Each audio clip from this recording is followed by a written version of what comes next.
আসসালামু আলাইকুম ওয়া রাহমাতুল্লাহ।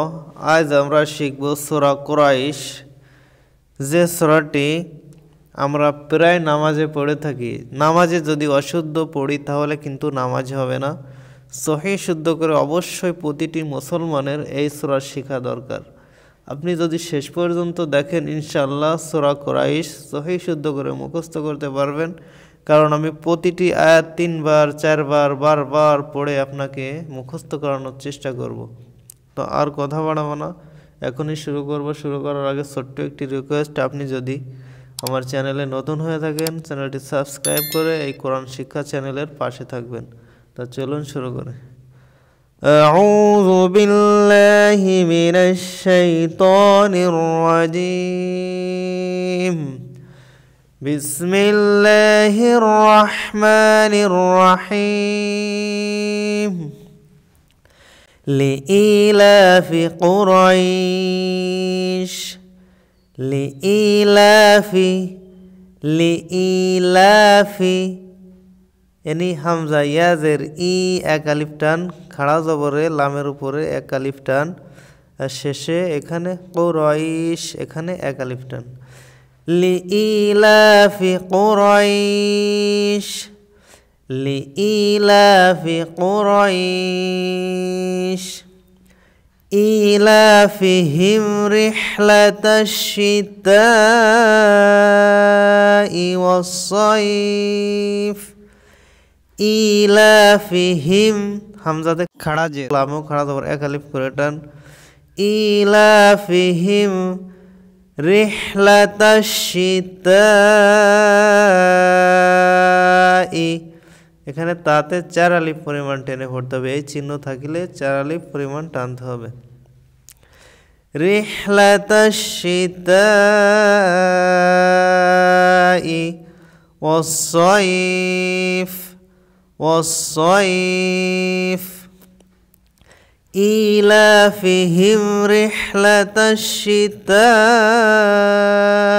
والصيف إيلافهم رحلة الشتاء والصيف فليعبدوا رب هذا البيت فليعبدوا رب هذا البيت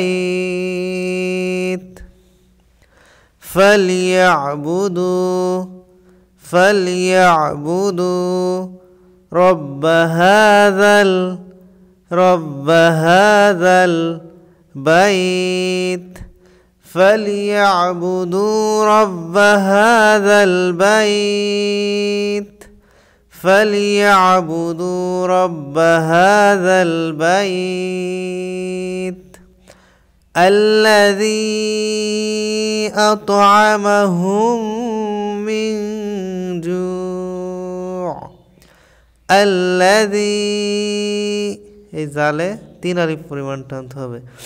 الذي أطعمهم من جوع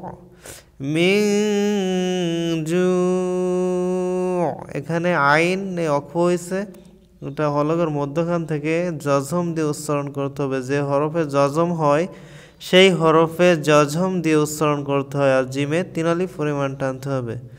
মিন জু' الذي أطعمهم من جوع وآمنهم من خوف وآمنهم من خوف وآمنهم من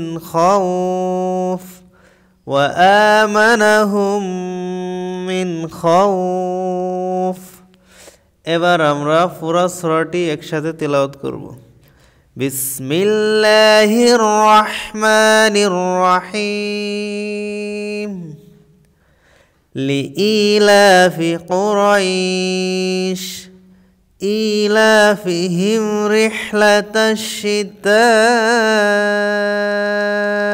والصيف فليعبدوا رب هذا البيت الذي أطعمهم من جوع وآمنهم من خوف। আজ এ পর্যন্তই। কেমন হয়েছে কমেন্টে জানাবেন এবং আপনার বন্ধুদের মাঝে শেয়ার করবেন এবং একটি লাইক দিতে ভুলবেন না।